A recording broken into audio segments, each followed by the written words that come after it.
பக்கத்து வீட்டுக்கு நமக்கு சண்டை வர்றதுக்கு முக்கியமான காரணமே நம்ம பிள்ளைங்கள தாங்க இருக்குங்க. ஏதாவது ஒரு விஷயம் அவங்க மனஸ்தாபம் ஏதாவது ஒன்று நம்ம வீட்டில் பேசிகிட்டு இருந்திருப்போம். அதை உட்காந்து நல்லா கவனிச்ச புள்ள.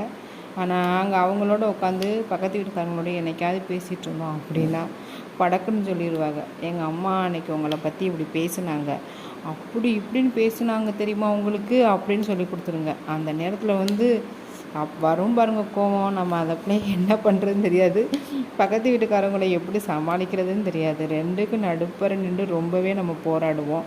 அதனால் சின்ன பிள்ளைங்கள வச்சு நம்ம வீட்டில் பேசும்போது கொஞ்சம் ரொம்பவே கவனமாக பேசணும். தேவையில்லாதது பக்கத்து வீட்டை பற்றி பேசக்கூடாது. ஏன் பாப்பா சொன்னேன் பேசினேன் அப்படின்னு சொல்லி கேட்டால், நீங்கள் சொன்னதை தானே நான் சொன்னேன், அப்போ சொல்லக்கூடாதா அப்படின்னு சொல்லி கேட்குறாங்க. அதுக்கு நம்ம என்ன பதில் சொல்கிறதுன்னு தெரியல. நம்ம இந்த மாதிரி பேசும்போது சின்ன பிள்ளைங்களை பக்கத்தில் வச்சுக்கிறாமல் இருக்கிறதே ரொம்பவே நல்லது. பார்த்து பேசணும் எது பேசினாலும்.